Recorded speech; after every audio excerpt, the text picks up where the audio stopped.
আসসালামু আলাইকুম দর্শক, আজকে শুরু করতে যাচ্ছি অ্যাগ্রো বাংলা চ্যানেলের নিয়মিত আয়োজন। আমি আজকে যে বিষয়টি নিয়ে আপনাদের সামনে আলাপ আলোচনা করব, সেই বিষয়টা হচ্ছে মুরগির পেটে পানি জমা বা ইডিমার যে সমস্যাটা দেখা দেয়, সেই সমস্যাটা নিয়ে আমি আপনাদের সামনে কথা বলবো। বিভিন্ন কী কারণে মুরগির পেটে পানি জমে এবং কী কারণে মুরগির পানি থেকে সমস্যা সমাধান করা যায়, সেই জন্য আমি আপনাদের সাথে কথা বলবো। দর্শক, আমরা কিন্তু শেডের চারপাশে পর্দার ব্যবস্থাপনা একটা করে থাকি, অবশ্যই জিনিসটা খেয়াল করে থাকবেন।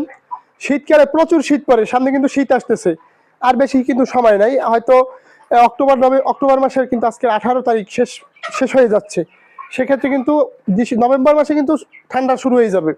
সেক্ষেত্রে আমাদের মুরগিগুলো যেন ঠান্ডা না লাগে, সেই জন্য কিন্তু আমরা পদক্ষেপ নেই। চারপাশ পর্দা দেখা গেছে যে অনেক সময় একেবারে সুন্দরভাবে আটকাই দেয়, যত আটকানো যায়। এই ভুলটা কখনো করা যাবে না। এবং অনেক খামারিরা আছেন শীতকালে পলিথিন ব্যবহার করেন, কোনো খামারে পলিথিন ব্যবহার করা যাবে না।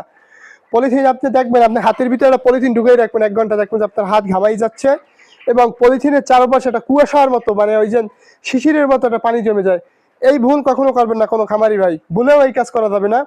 আমরা আজকে দেখাবো পানি কি কারণে পানি হয়, পানিটা কোন জায়গায় জমে এবং এর প্রতিকার কি, এ নিয়ে আমি আজকে আলাপ আলোচনা করবো। দর্শক, আমার শেডটা হচ্ছে পানির উপরে, সেক্ষেত্রেও কিন্তু আমি মুরগি পালবো শীতে। এখন বলতে পারেন যে ভাই আপনার অনেক ঠান্ডা লাগবে না, ঠান্ডা লাগবে, কিন্তু সেটাকে প্রতিকার করার চেষ্টা করব। আমার এই শেডের চারপাশে কাগজ আছে, আমার ফার্মের যে কাগজগুলো, অথবা কাপড় অথবা চট, 3টা জিনিস, বস্তা অথবা এই কাপড় অথবা ছালার চট, 3টে জিনিস ব্যবহার করা যাবে, যে কোনো একটা ব্যবহার করবেন, চারপাশটা সুন্দরভাবে আটকাইবেন। এখন সব দরকার নেই আটকানোর, আপনার বেশিরভাগ ঠান্ডাটা কিন্তু উত্তর থেকে আসে। আবার দর্শক, আমাদের বরিশাল অঞ্চলে ঠান্ডা একরকম, গতকালকের আমি রাজশাহীতে ছিলাম, সেখানে কিন্তু শীত অলরেডি এখন শুরু হয়ে গেছে। আর যাদের ফলরে মুরগি, তাদের এইগুলোর দরকার নেই, তাদের জন্য অন্য ব্যবস্থা, তাদের জন্য অন্য বিষয় নিয়ে আলাপ আলোচনা করবো। এখন এই সাইডকে সুন্দরভাবে আটকাবেন এবং এক সাইড খোলা রাখার চেষ্টা করবেন, যাতে ব্রয়লার মুরগির সবসময় একটা জিনিস খেয়াল রাখবেন যে অক্সিজেনের কিন্তু সমস্যা দেখা দেয়, যার কারণে কিন্তু পেটে পানি জমে। এখন উত্তর দিক থেকে যখন বাতাসটা আসবে, উত্তর দিকটা আটকাই দেবেন, দক্ষিণ দিক খোলা রাখার চেষ্টা করবেন, তাতে তেমন একটা ঠান্ডা লাগবে না। ওদের গায়ে এমনিতেই গরম, তাতে তেমন একটা ঠান্ডা লাগবে না। এখন বলতে পারেন যে ভাই আপনি কি ডাক্তার, আপনি কি ভেটেরিনারি সার্জন, যে আপনার কাছ থেকে পরামর্শ নেব? হ্যাঁ, অবশ্যই আমার কাছ থেকে পরামর্শ নেবেন, কারণ আমি একজন খামারি। আমি বিগত দিন যাবত থেকে মুরগি পালন করতেছি। একজন খামারি ভেটেরিনারি ডাক্তারের সাথে একজন খামারি, অভিজ্ঞ খামারি, তার কাছ থেকে সে কিন্তু অনেক কিছু জানে, অনেক কিছু বোঝে, অনেক জিনিসে সে অভিজ্ঞ, তার সাথে অনেক কিছু ঘটে যাচ্ছে, যার কারণে সে এগুলো নিয়ে দিনের পর দিন পালন করার কারণে অনেক কিছু শেখা আছে। যাই আমি এই বিষয়ে জানি দেখে আপনাদের কাছে বলার চেষ্টা করছি। এবং পর্দা, অবশ্যই পর্দা ব্যবহার করবেন। কাপড় যদি ছালার চট হয় সবচাইতে ভালো, কারণ অক্সিজেনটা ওই ফাঁক দিয়ে ঢুকতে পারে। এবং দর্শক, আপনারা যখন পর্দার চট ব্যবহার করবেন, ঠিক 1 ফুট পরিমাণে, এই আপনার বেড়া থেকে 1 ফুট পরিমাণ ফাঁকা রাখবেন।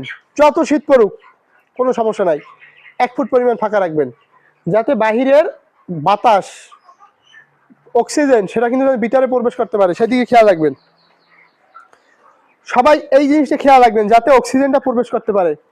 এবং এই শীতের এই অক্সিজেন সমস্যাটা যদি সমাধান হয়, সেক্ষেত্রে আপনার মুরগির পানি তেমন একটা জমবে না, 100তে 100। নাইলে কিন্তু অনেক খামারে বিভিন্ন সময় ফোন দেয়, তানজিল ভাই আমার খামারে কিন্তু এই মুরগির পানি হয়ে যাচ্ছে, বিভিন্ন সময় অনেক মুরগি মারা গেছে, 100, 150, 200 মুরগি অলরেডি পানি হয়েই মারা যায়। ছোট বাচ্চা থেকে, ছোট বাচ্চা যখন আটকাবেন 2 দিন আটকাই রাখবেন, তাও বেশি একটা না, যাতে অক্সিজেনটা ঠিক মতো পায়। আর একটা কথা, যখন ব্রুডারিং করেন তাপটা নিয়ন্ত্রণ রাখবেন। শীতের জন্য অতিরিক্ত তাপের কারণে দেখা গেছে 200, 300, 200 ওয়াটের লাইট দিয়া একটা ব্রুডারের ভিতরে 4টা বাল্ব, 4 দুগুণে 800, 1000 মুরগিতে দেখা গেছে 3টা ব্রুডার করে, 3,2400 ওয়াট কিন্তু তারা ব্যবহার করতেছে। এত ওয়াট দরকার নেই, আপনার কারেন্ট বিলের খরচও কম থাকবে, 100 ওয়াটের লাইট দিয়ে ব্রুডারিং করলেই যথেষ্ট, এর বেশি দরকার নাই। আর আমি আজকে আর চলেন আপনাকে দেখাই মুরগির পানিটি হয় কিভাবে। এই যে দেখছেন মুরগিটা কিন্তু মারা গেছে গরমে, বলতে ভাই পানি হওয়ার কারণে মারা গেছে। এই দেখছেন একেবারে কালো হয়ে গেছে, পিছনটা কিন্তু ফুলে গেছে 2 সাইড, দেখছেন? এইটাই কিন্তু পানি হওয়ার লক্ষণ। এই যে আমি দেখাই আপনাদের, প্রচুর পরিমাণ পানি আছে ভিতরে। এই যে দেখছেন, এই দেখছেন পানি কারে কয়, এই সম্পূর্ণ পানি, দেখছেন পানি হওয়ার কারণটা কি, এই যে আমি আপনাদের দেখাচ্ছি, ও এই পানি, এই সম্পূর্ণ পানি দেখছেন, এই ও পানি হওয়ার কারণে কিন্তু কিডনিটা ড্যামেজ হয়ে যায়, লিভারটা ড্যামেজ হয়ে যায়, যার কারণে খাবার গ্রহণ করতে পারে না, পানির কারণে কিন্তু মুরগিগুলো মারা যাচ্ছে। সো আপনারা যারাই খামার করবেন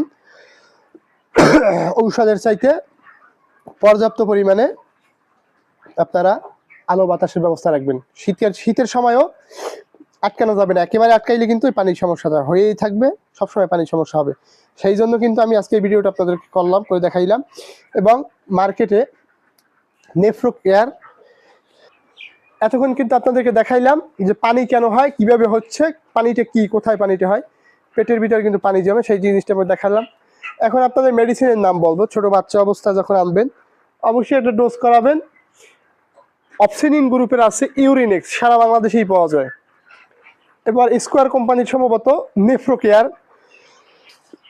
এটা গ্রুপটা কি আমার খেয়াল নাই, আমি আপনাদেরকে দেখাবো। অপসিনিনের এই ইউরিনেক্স কিডনি টনিক, যেটাকে যাতে পেটে পানি না হয় এই ঔষধটা ব্যবহার করতে পারেন, সেটা সামান্য পরিমাণ সমস্যার সমাধান হলেও পারে।